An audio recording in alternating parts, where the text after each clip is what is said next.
नमस्कार, होमकार में आप सभी का बहुत बहुत स्वागत है। आपके साथ हूं मैं ज़ुबैदा लियाकत। उत्तर प्रदेश में 2017 का वो साल याद कीजिए। विधानसभा चुनाव से ठीक पहले कैराना से हिंदुओं के पलायन का मुद्दा जोर शोर से उठा था।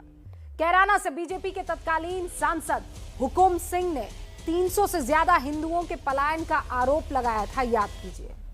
उस वक्त की अखिलेश सरकार ने हिंदुओं के पलायन से साफ इनकार किया था, लेकिन इसके बावजूद 2017 के चुनाव पर कैराना का असर पड़ा। तब से लेकर आज तक कैराना में काफी कुछ बदल चुका है। जैसे यमुना में बहुत पानी बह गया, वैसे कैराना के इस नदी में भी बहुत पानी बह गया। हुकुम सिंह का निधन हो गया। 2018 के लोकसभा उपचुनाव में बीजेपी कैराना सीट भी हार गई। फिर 2019 के आम चुनाव में बीजेपी ने फिर से कैराना में जीत हासिल की और अब 2022 के विधानसभा चुनाव से ठीक पहले एक बार फिर से कैराना सुर्खियों में है। आज यूपी के मुख्यमंत्री योगी आदित्यनाथ कैराना पहुंचे। वहां पर कुछ परिवारों से मुलाकात की जिन्होंने डर की वजह से अपना घर छोड़ दिया था। एक तरफ योगी ने पीड़ित परिवारों के साथ बातचीत की, उन्हें सुरक्षा का भरोसा दिया। दूसरी तरफ विपक्षी पार्टियों ने उनके ऊपर हमला बोला, लेकिन उससे पहले योगी आदित्यनाथ ने विपक्षी पार्टियों पर तुष्टीकरण का आरोप लगाया। विपक्ष योगी पर सांप्रदायिकता का आरोप लगा रहा है। सवाल ये भी उठ रहे हैं कि क्या योगी का कैराना दौरा कहीं वेस्ट यूपी में किसान आंदोलन की कोई काट तो नहीं है। आज की हुंकार इन्हीं सवालों के इर्द गिर्द। लेकिन पहले आप कैराना में प्रधान जो इस वक्त यूपी के हैं, यानी मुख्यमंत्री योगी आदित्यनाथ, उनकी बातचीत और उन परिवारों को भरोसा सुनिए। पीड़ित अगर हिंदू है उससे मिलना गुनाह नहीं है। किसी व्यापारी और निर्दोष नागरिक पर गोली मारने का दुस्साहस किया तो वह गोली उस व्यापारी और उस नागरिक पर तो नहीं लगी, लेकिन उल्टी उसकी छाती को बेचते हुए उसको दूसरे लोग की यात्रा को भी भेज दिया गया। ये वही लोग हैं जिन्होंने करीब 5 साल पहले कैराना में अपराधियों से डरकर पलायन किया था। जब सुरक्षा का भरोसा हुआ तो ये वापस अपने घर लौटे।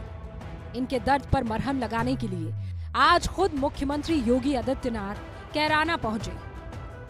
योगी ने अपने दौरे में विजय मित्तल और मूला पंसारी के परिवार से मुलाकात की। इन्हें सुरक्षा का भरोसा देने के बाद रैली के मंच से अखिलेश सरकार पर निशाना भी साधा। ये हमारे लिए राजनीतिक मुद्दा नहीं, प्रदेश और देश के आन मान और शान पर आने वाली आंच का मुद्दा रहा है। जिन लोगों के लिए वोट बैंक सर्वोपरि है, वे मुजफ्फरनगर के दंगाइयों को सम्मानित करते थे, वे कैराना के आतताइयों का सम्मान करते थे। जब वहां पर निर्दोष हिंदुओं के घर जलाए जा रहे थे, तब ये जातिवाद की राजनीति करने वाले, तब इनको जाति नजर नहीं आ रही थी। योगी ने कैराना में अपराध को लेकर विपक्ष पर तुष्टीकरण का आरोप लगाया। विपक्ष के नेता मुजफ्फरनगर दंगे को लेकर योगी सरकार पर उधर सवाल उठा रहे हैं। ये खुद केसेस विड्रॉ किए, 77 केसेस मुजफ्फरनगर के। ये इनकी मानसिकता है, ये इनकी जहनियत है, जो ये आज उत्तर प्रदेश की जनता देख रही है कि जब 50,000 लोग बेघर हो गए, आज भी अपने घर को नहीं जा सकते, आज भी उनको इंसाफ नहीं मिला। 1000 cases for want of evidence collapse हो गए तो सरकार अपील नहीं करती, उल्टा केसेस को विड्रॉ करती है। और इस तरह की अनाप शनाप मुख्यमंत्री कहते हैं कि मुजफ्फरनगर का दंगा इनके लिए आन बान शान का मसला है। कौन सी आन बान शान का मसला है? अब्बाजान, भाईजान, हनुमान जी जनजाति थे, हनुमान जी जाट थे, ये उनकी बात है। और मैं चुनौती देता हूं आपको, आपके माध्यम से योगी जी को, एक ऐसी योजना योगी जी बता दे जो पिछले 5 साल में उन्होंने सोची हो और पूरा उसको कंप्लीट कर लिया हो। एक ऐसी योजना। पश्चिमी यूपी में बीजेपी के लिए सबसे बड़ी चुनौती है। राकेश टिकैत किसानों को बीजेपी के खिलाफ एकजुट करने में लगे हुए हैं। ऐसे में योगी के कैराना दौरे को चुनाव के लिए बीजेपी का दांव बताया जा रहा है।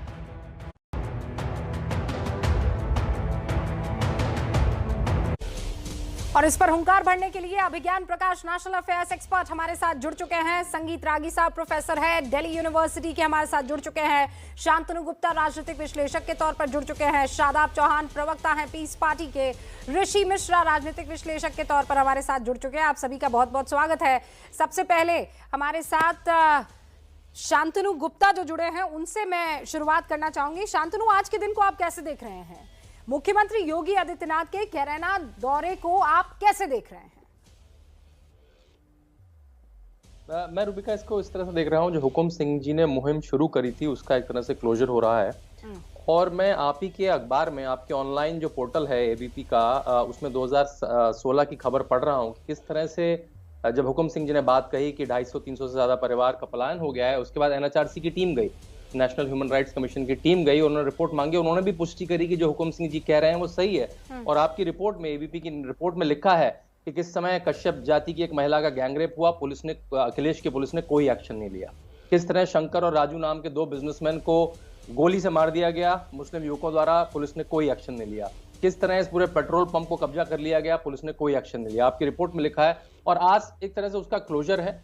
और ये ऐसा कैराना तो उसका एक उदाहरण है। वेस्ट में हमने हर जगह देखा है कैसे मुजफ्फरनगर का दंगा इसलिए भड़कता है कि 7 मुस्लिम युवकों को पकड़ लिया जाता है और इसलिए छोड़ दिया जाता है क्योंकि आजम खां का फोन आ जाता है। तो मेरे ख्याल से जिस तरह से अखिलेश ने अपनी सरकार चलाई, जहां उन्होंने अपने मैनिफेस्टो में लिखा कि मैं जो युवक आतंकवाद की घटनाओं में संलिप्त हैं उनको भी छोड़ दूंगा, और कोर्ट को कहना पड़ा कि भाई आप नहीं डिसाइड करेंगे कि कौन आतंकवादी हैं, हम डिसाइड करेंगे और आपका बस चले, आप तो इन आतंकवादियों को पद्म भूषण दे दें। इस तरह की जो अखिलेश ने सरकार चलाई, मेरे ख्याल से आज उसका क्लोजर है। और योगी आदित्यनाथ ने कहा भाई मैं तो स्कीम्स दूंगा, मैं तो घर दूंगा, मैं तो टॉयलेट दूंगा, और वो सबके लिए है, सबका साथ होगा, सबका विकास होगा, किसी एक जाति, किसी एक धर्म का खास ध्यान नहीं रखा जाएगा। Okay. मेरे ख्याल से हुकुम सिंह ने जो मुहिम शुरू करी थी, आप ये कह रहे हैं कि वो जो मुहिम हुकुम सिंह साहब ने शुरू की थी ये उसका क्लोजर है। ऋषि मिश्रा, घर वापसी है, क्लोजर है?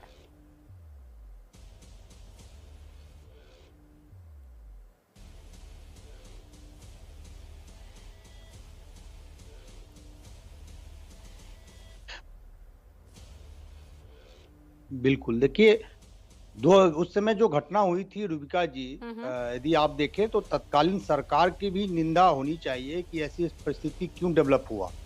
लेकिन माननीय योगी जी से भी सवाल उठता है कि आप हिंदू हृदय सम्राट हैं, कल्कि के अवतार हैं, भगवान राम के अवतार हैं। भगवान राम के अवतार को जो संवैधानिक पद पे बैठे हैं, उनको किसी हिंदू को घर वापसी कराने में 4.5 साल और 5 साल के करीब समय लग गया। तो ये कहीं ना कहीं मुख्यमंत्री के कार्यप्रणाली पे सवाल उठता है कि आपके कार्यकाल का 4.5 साल बीत गया और 4.5 साल के बाद जब चुनाव का वक्त आता है तो आपको मुजफ्फरनगर का दंगा आपको याद आता है। मुजफ्फरनगर दंगा में पीड़ित हिंदू हैं वो याद आते हैं। आप कहाँ थे? आपकी सरकार तो 2017 में आई, उस समय आपने क्यों नहीं कार्रवाई किया? 2013 में संगीत सोम और सुरेश राणा के उस बयान को आप कैसे भूल सकते हैं? सुरेश राणा और संगीत सोम पे जो एफआईआर था, उत्तर प्रदेश सरकार खुद केस वापस ले लेती है। तो सुरेश राणा, संगीत सोम पे क्यों नहीं कार्रवाई हुआ? देखिए, पीड़ित न हिंदू होते हैं न मुसलमान होते हैं। और आज माननीय मुख्यमंत्री का जो बयान आया है संवैधानिक पद पे बैठे लोगों का कि पीड़ित हिंदू पीड़ित से मिलने गया। मेरा उनसे सवाल है कि मुसलमान पीड़ित से कब मिलने जाएंगे माननीय योगी जी? वो उत्तर प्रदेश के मुख्यमंत्री हैं, हिंदुओं के मुख्यमंत्री नहीं है। क्या मुसलमान के वो मुख्यमंत्री नहीं है योगी आदित्यनाथ?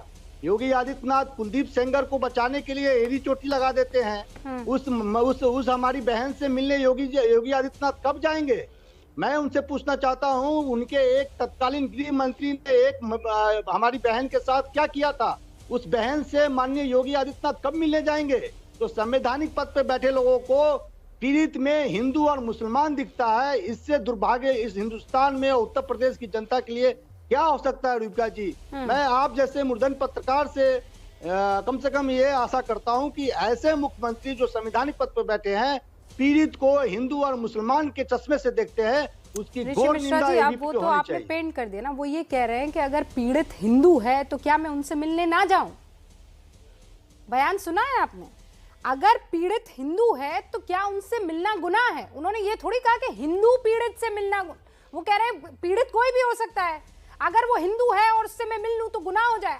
आपने उसी चश्मे से देखा, आपको वही लगा, आपने पूरे के पूरे बयान को तोड़ दिया, मरोड़ दिया, एकदम 360 डिग्री का आपने टर्न ले लिया। मैं पूरा कायदे से आपको सुन रही थी, इत्मीनान से सुन रही थी, लेकिन आपने तो नाक को यहां से निकाल कर ऊपर सर पे रख दिया।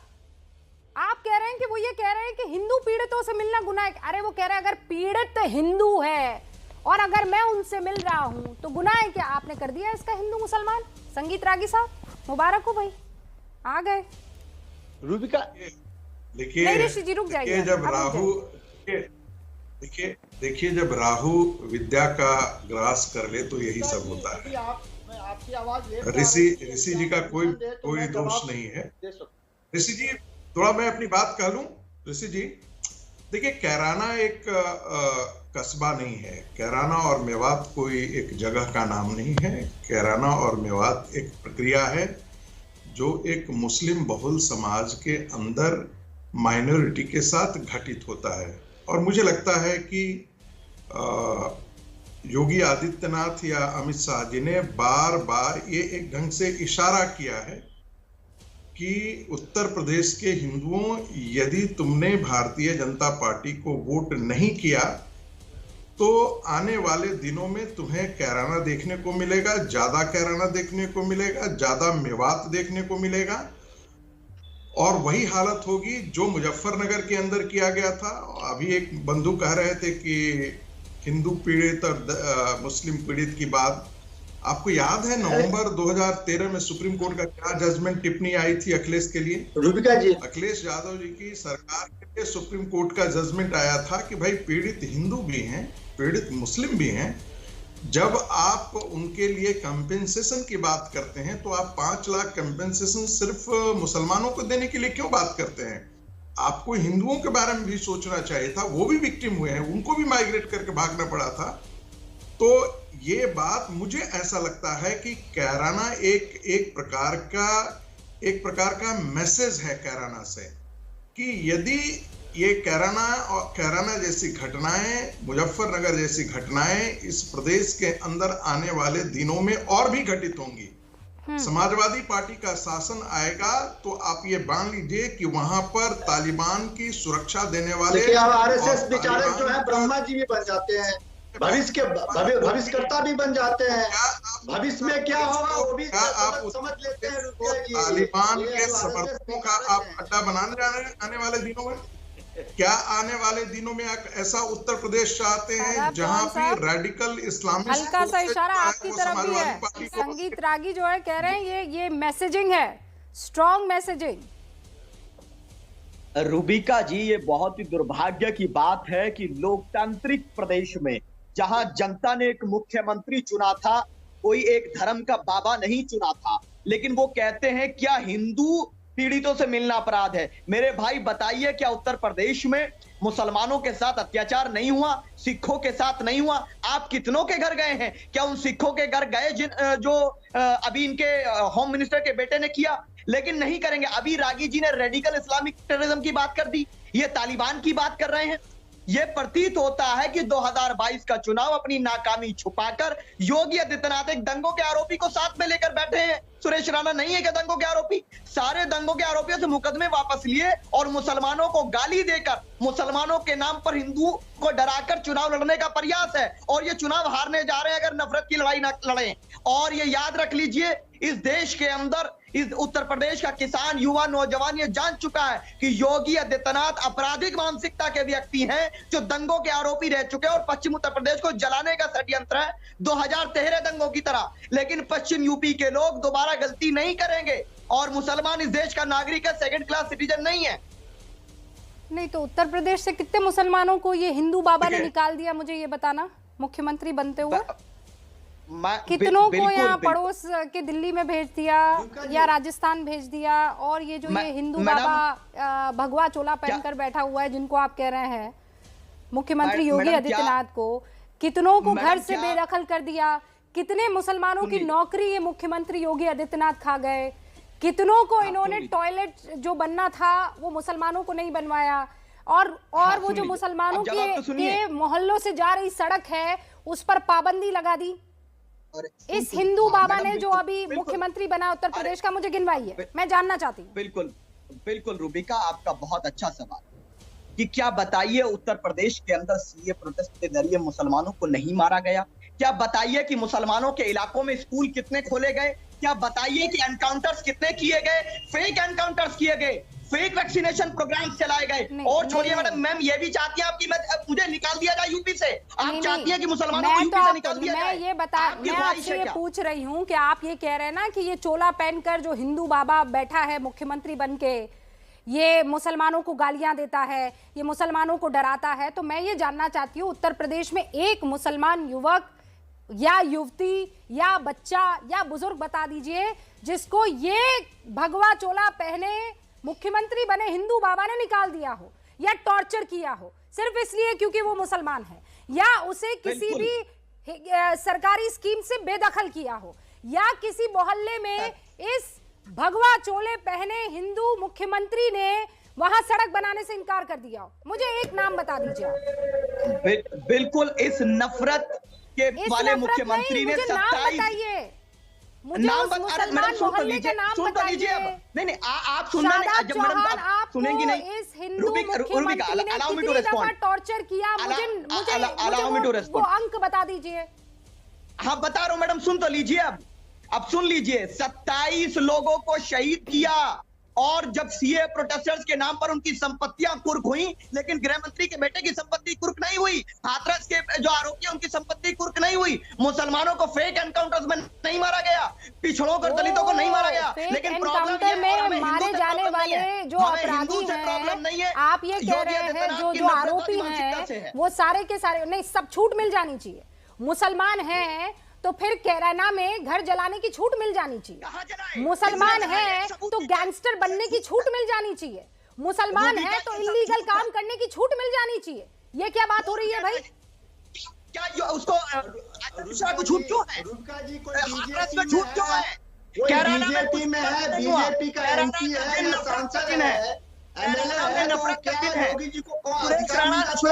ऋषि जी रुकिए ना, एक एक करके बात करते हैं, फिक्र मत कीजिए, कहीं नहीं जा रहे हैं, हम लोग यही हैं, हुंकार ही में हैं। हाँ शादाब भाई, मुझे ये बताइए ना, आप अभी तक नाम नहीं बता पा रहे हैं, नाम बताइए ना मुझे। शादाब चौहान, अपने बारे में, आप कहाँ रहते हैं शादाब चौहान? नहीं सुनाई नहीं दिया, एक सेकंड सुनाई नहीं दिया, कहाँ रहते हैं आप? मेरठ और लखनऊ दोनों जगह है। आप मेरठ और लखनऊ, ये मेरठ और लखनऊ है कहाँ? ये एशिया में है।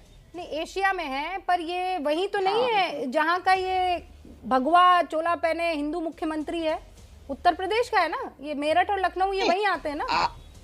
मेरठ के लोग अंग्रेजों से नहीं डरे तो योगी आदित्यनाथ से डरेंगे? नहीं, आप समझ नहीं आ रहे, आप किसी से डरे? अभी विक्टिम कार्ड खेल रहे थे शादाब भाई कि मुसलमानों का जीना हराम किया हुआ है ये भगवा चोला पहने मुख्यमंत्री ने। मैं ये भगवा चोला और हिंदू, भगवा चोला और हिंदू ये दोनों नहीं छोड़ूंगी आज, क्योंकि आपने आरोप लगाया। अब मुझे ये बताइए, आपको रोज ये तो लाठी पड़वा रहे होंगे ये योगी आदित्यनाथ, तो आपका जीना इन्होंने मुश्किल और दूभर कर दिया होगा। शादाब भाई सब ठीक है ना? बिल्कुल मैडम, बिल्कुल। 27 लोग जो शहीद हुए मेरे भाई हैं, वो में गोलियां सीने में मारी गई हैं, सीने में मारी गई गोलियां।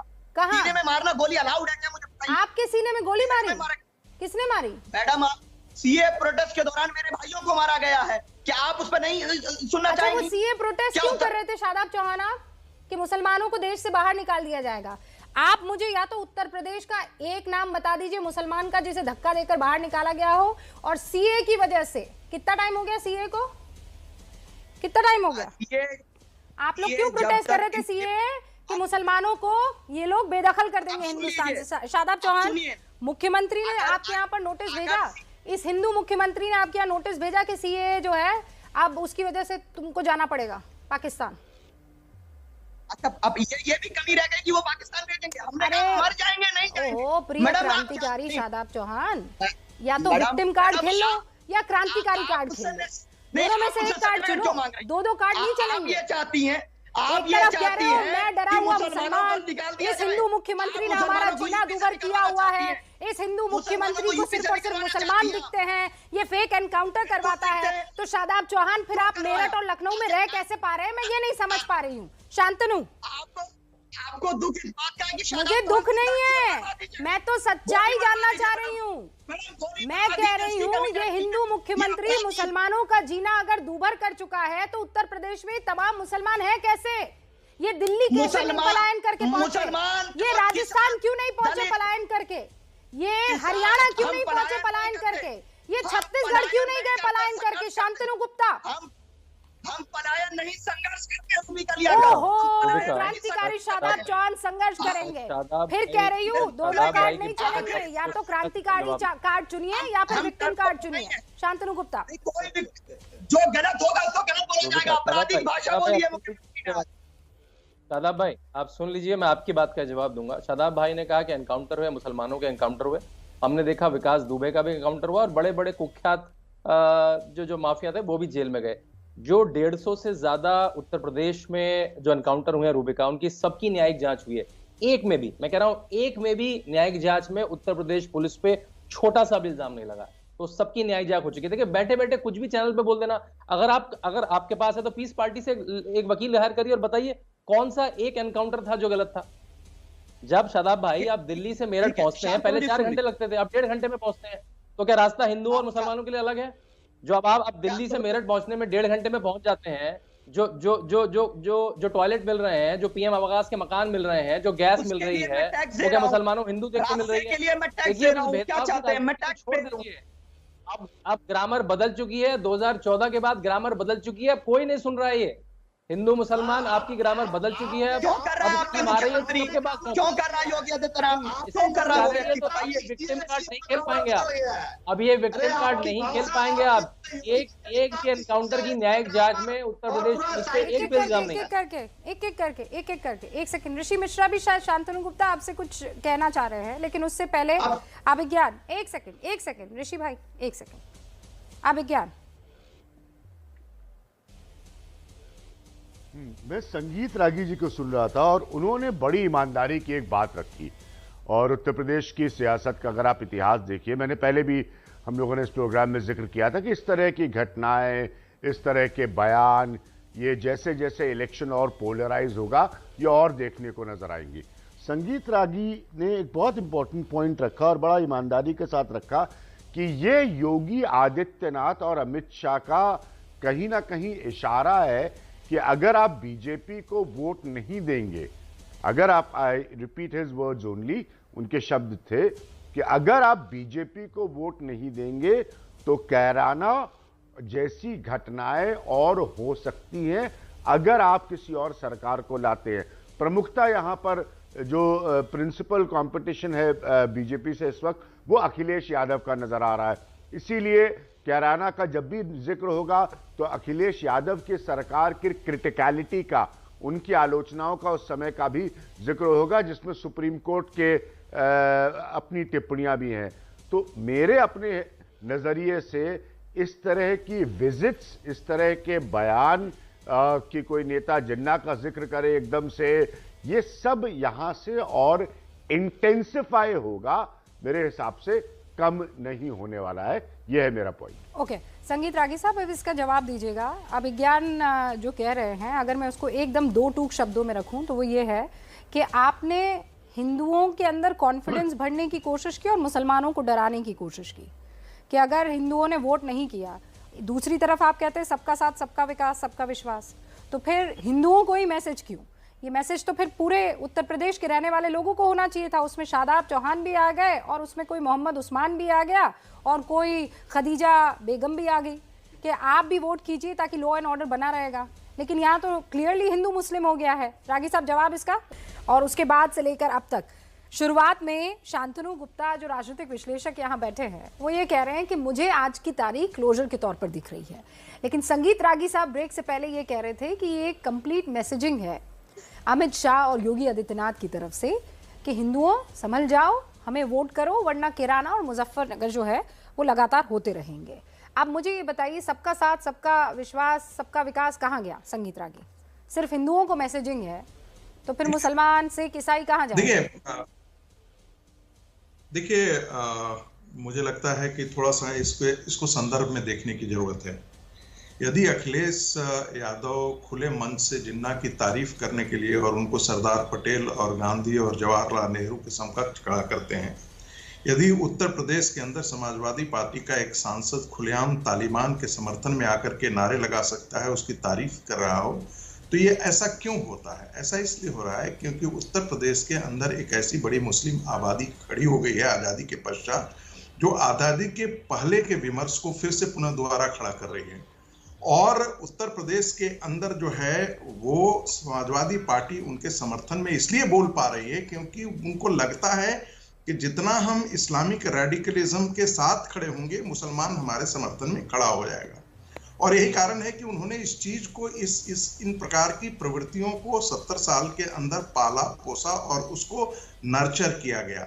उसी का नतीजा निकलता है कि आपको मुजफ्फरनगर की घटनाएं घटती हैं, लेकिन उत्तर प्रदेश का शासन कोई भी उनके खिलाफ एक मजबूत कोई निर्णय लेने की स्थिति में नहीं आता है।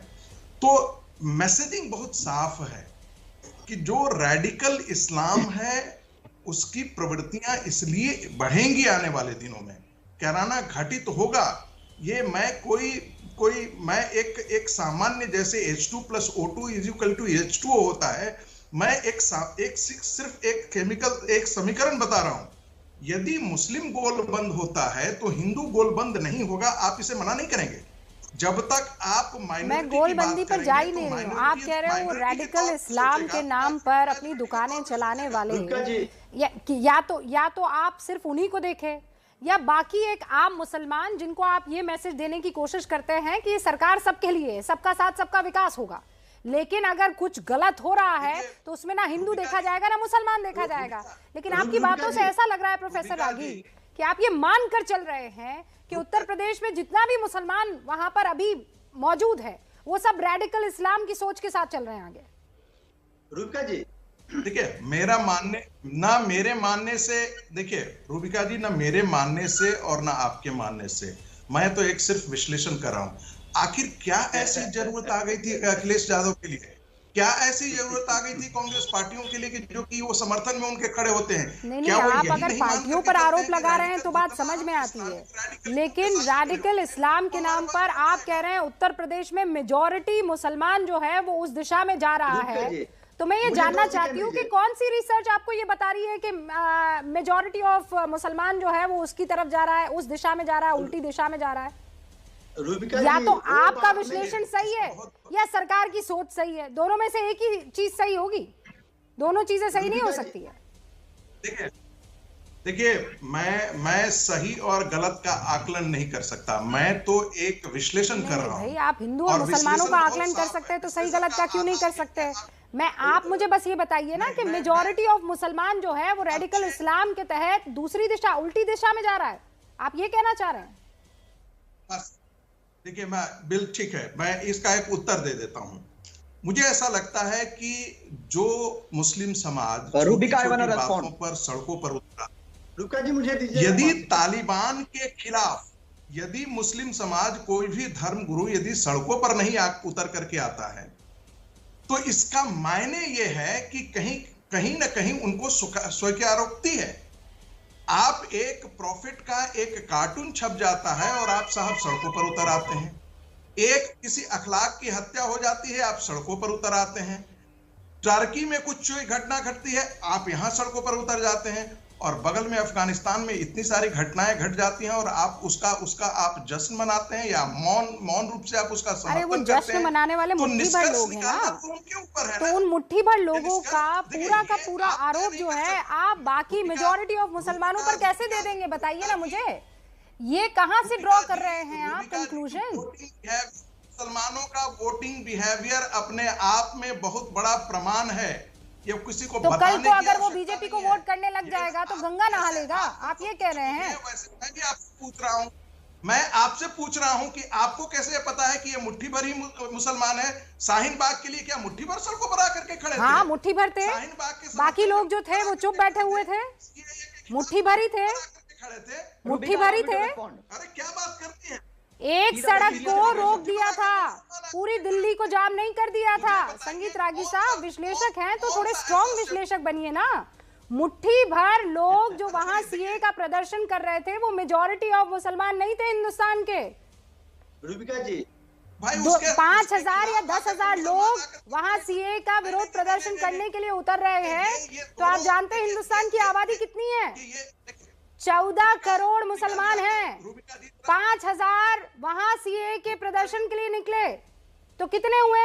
मुट्ठी भर ही हुए ना। 14 करोड़ में 5,000 से 10,000 कितने होते हैं? संगीत रागी, आपको पता है कि जब पाकिस्तान बना था तो क्या सारे के सारे मुसलमान पाकिस्तान के समर्थन में खड़े थे? अरे 6% गए थे। कभी भी ऐसा नहीं होता। प्रोफेसर रागी, जिन लोगों को वोटिंग करने का अधिकार था उन लोगों ने पाकिस्तान के फेवर में वोट किया था। ये क्या बात हुई? अभी भी मुस्लिम आबादी यहाँ पर ज्यादा है हिंदुस्तान में। क्या बात कर रहे हैं आप? और फक्र से रहते हैं। संगीत रागी साहब, आपको प्रॉब्लम क्या है मुसलमानों से? मैं ये नहीं समझ पाती हूँ। मुसलमानों से कोई प्रॉब्लम नहीं है, उनकी मानसिकता से प्रॉब्लम है। देखा, मुट्ठी भर बोलिए ना, मुट्ठी भर मुसलमानों की मानसिकता से प्रॉब्लम है। नहीं है, अरे भाई वो मुट्ठी भर नहीं है, इसीलिए पटेल साहब ने कॉन्स्टिट्यूएंट अरे कहाँ रिसर्च से मुझे बताइए ना। मैंने तो आपको बता दिया कि मुट्ठी भर थे। 14 करोड़ मुसलमानों में से 10,000 के आसपास जो है वो मुट्ठी भर कहलाते हैं। अब मुझे आप बताइए, majority of them are radical? मैं तो आपको यहाँ पर प्रूफ दे रही हूँ, लॉजिकल रीजनिंग कर रही हूँ। आप कीजिए logical reasoning that all of the Muslims are radical. कैसे कह सकते हैं? आप मेरे सामने कहेंगे और मैं इत्मीनान से सुनूंगी? कैसे सुनूंगी? कतई नहीं सुनूंगी। अरे आप मत सुनिए। नो फिक्र नो शायर, आई एम मियां भाई। आप मुझे सुनेंगी, आपके अकेले और बोलते फक्र से कहूंगी मैं हिंदुस्तानी मुसलमान हूं। और अगर आप बाकी सारे मुसलमानों को तोलेंगे एक ही तराजू में तो मैं वो भी बर्दाश्त नहीं करूंगी रागी साहब, कतई नहीं। जो गलत वो गलत। सुनिए, आपकी भाषा बर्दाश्त करने के लिए मैं यहाँ नहीं बैठा हुआ हूँ। अच्छा, और मैं आपकी तोहमत यहाँ पर सुनने के लिए बैठी हुई हूँ? कतई नहीं प्रोफेसर रागी, आप पूरी की पूरी कौम को किसी कीमत पर गलत साबित नहीं करेंगे। मैं यहाँ आपकी संकीर्ण मानसिकता को सुनने के लिए नहीं बैठी हूँ। आप सबको नहीं कह सकते हैं, कतई नहीं कह सकते हैं। तो फिर कहाँ गया शांतनु गुप्ता? बताइए फिर कहाँ गया सबका साथ सबका विकास? बिल्कुल नहीं professor Ragi, no no no no no, यहाँ नहीं, मेरे शो में नहीं सर, कभी नहीं, मेरे शो में नहीं। संगीत रागी जी बिलबिला। मैंने शांतनु गुप्ता से बात की है। ऋषि मिश्रा रुक जाइए। शांतनु गुप्ता, देखिए रूबिका जी, एक गलत बात है कि आपने प्रश्न किया और आपने हमसे उत्तर नहीं सुना। ये बिल्कुल गलत बात मैंने सुन लिया सर, मैंने सारे उत्तर सुन लिए हैं। अब मैं चाहती हूँ शांतनु गुप्ता बात करें। सुन लिया सर, शांतनु गुप्ता। 90% मुसलमान यदि आतंकवाद में यदि 90% मुसलमान पाया जाता है तो इसके बाद क्या कहने के लिए बचा रह जाता है? क्या हिंदुस्तान का 90%? कुछ भी कहेंगे आप, कुछ भी कहेंगे आप। 90% of Indian Muslims are terrorist, ये कहेंगे आप? सर आपकी ये मानसिकता संकीर्ण है, मैं इसके आगे कुछ और नहीं कह सकती हूँ। संगीत रागी, दैट्स इट। शांतनु गुप्ता, आपकी मानसिकता संकीर्ण है। मैं यहाँ बैठकर नहीं सुनूंगी आपकी संकीर्ण मानसिकता का बखान आप नहीं करेंगे, मैं नहीं आपको मौका दूंगी। शांतनु गुप्ता, अपनी बात रखिए प्लीज। बिल्कुल होगी परेशानी। अरे आप अपनी गलत जहनियत को यहाँ पर परोसेंगे, मैं कैसे सुनूंगी? कतई नहीं सुनूंगी मैं। आपको एक्सपोज करता हूं मैं। क्या एक्सपोज करते हैं? मैंने आपको एक्सपोज किया है कि आपको मुसलमानों से प्रॉब्लम है। अगर मुट्ठी भर काम गलत मुसलमान कर रहा है तो आप उसको बोलिए। आप सारे मुसलमानों को कैसे बोल सकते हैं?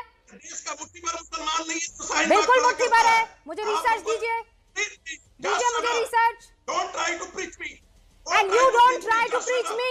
Professor Ragi, don't try to preach. आप मुझे यहाँ पर बैठकर अपनी वाहियात मानसिकता का उदाहरण मत दीजिए, मैं नहीं सुनूंगी आपको। आप अपनी गंदी मानसिकता का, इस्लामिक मानसिकता का परिचय मत दीजिए। मैं फख्र से कहूंगी कि मैं इस्लामिक मानसिकता का पालन करती हूँ और मैं आपकी भी उतनी ही इज्जत करती हूँ। आपके दिमाग में मुसलमानों के लिए नफरत है तो मैं कुछ भी नहीं कर सकती हूँ। Thank you professor ragi, thank you. मैं आपसे एक सेकंड और बात नहीं करूंगी। जितना हिंदुस्तान आपका है उतना मेरा है और बाकी मुसलमानों का है। आपकी मानसिकता को आप अपने पास रखिए, अपनी जेब में रखिए, मुझसे ना बात करें ऐसे। शांतनु गुप्ता तो फिर कहाँ गया मुझे बताइए? सबका साथ, सबका विकास, सबका विश्वास। Rubika, You don't try to preach me, sir. I'm sorry. Shantanu Gupta, आपका नाम शांतनु गुप्ता नहीं है, आप चुप हो जाइए। रूबिका, देखिए, मैं इस बात को इस तरह से देखता हूं कि एक नेता समाज को समझता है, तो अगर अखिलेश यादव जिन्ना की बढ़ाई करते हैं और धोखे से नहीं करते, दो बार करते हैं, अगली प्रेस कॉन्फ्रेंस को डिफेंड करते हैं, तो मतलब मुझे मानना है कि अखिलेश यादव कोई बेवकूफ नेता नहीं है। उन्होंने जनता का माइंड पढ़ लिया है। उन्हें ऐसा लगता है कि जो उत्तर प्रदेश का मुसलमान है वो जिन्ना का नाम सुनकर उनको वोट देगा, और इससे मैं व्यथित होता हूं इस बात से।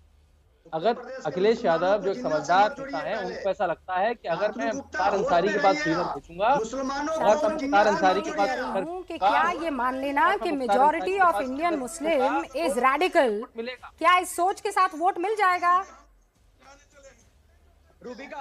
ऐसा अगर या तो आप लोग सब मान लें कि अखिलेश यादव कोई बेवकूफ नेता है, या तो आप भी कह दें कि अखिलेश यादव एक नासमझ नेता है, अपनी जगह है, मैं मानता और फैक्ट्स अपनी जगह समझदार नेता है। पॉलिटिक्स में रेडिकलाइजेशन से लेकर तुष्टीकरण से लेकर हर वो मुद्दा आता है। शांतनु, आप तो राजनीतिक विश्लेषक हैं। मैं बहुत नुआंस फैक्ट बोल रहा हूँ आपको कि एक नेता एक समझदार व्यक्ति होता है, वो जनता को पढ़ता है, जनता को समझता है। तो अगर अखिलेश यादव ने धोखे से नहीं बोला है, उन्होंने जिन्ना बोला है, दो बार बोला है, डिफेंड जिन्ना का इस्तेमाल ऐसे ही नहीं हुआ है, बहुत सोच समझकर स्ट्रेटेजिकली हुआ है। अपनी बात रखिए और उसके बाद मुझे एक ब्रेक लेना है।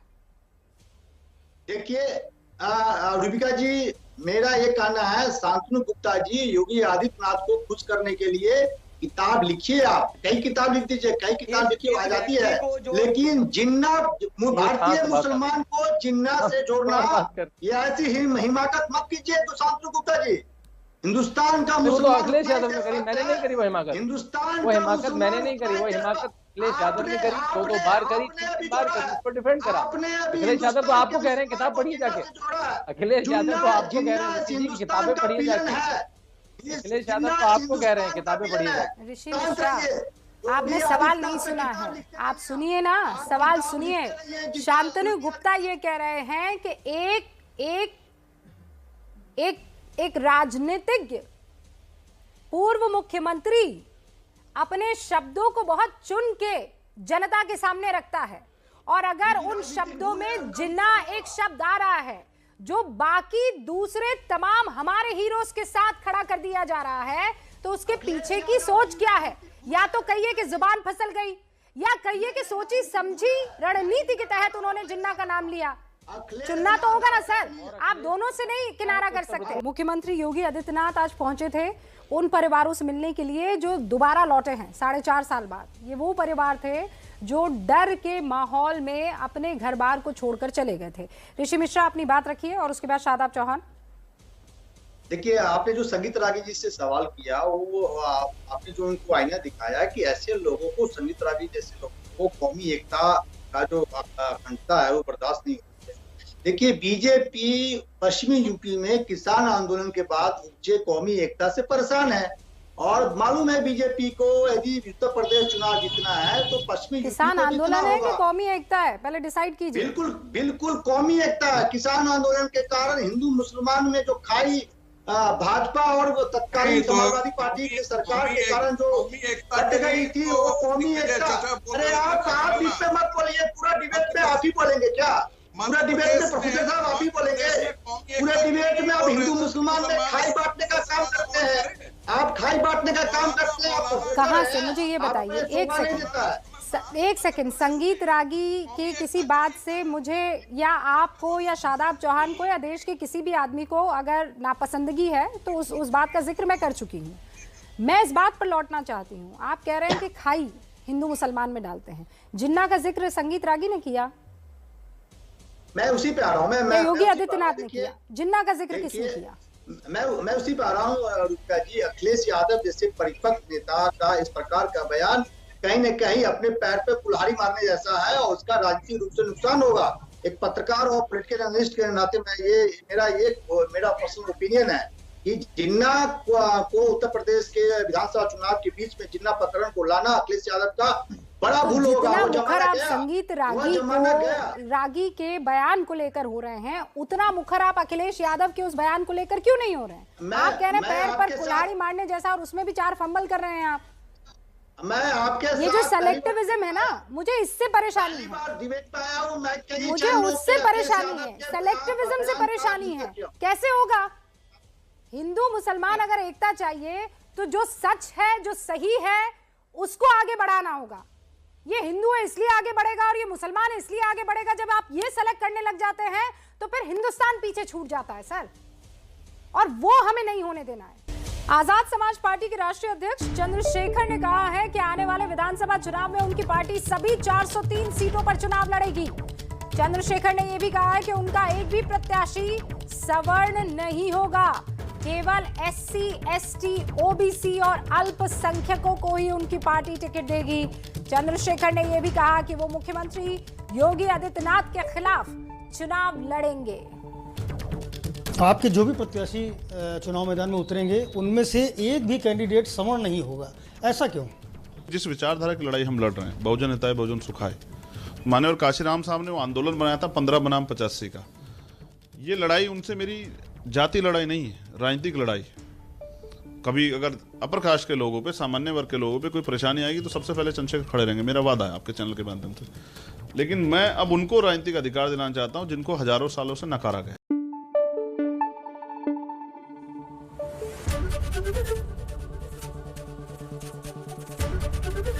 ABP न्यूज आपको रखे आगे।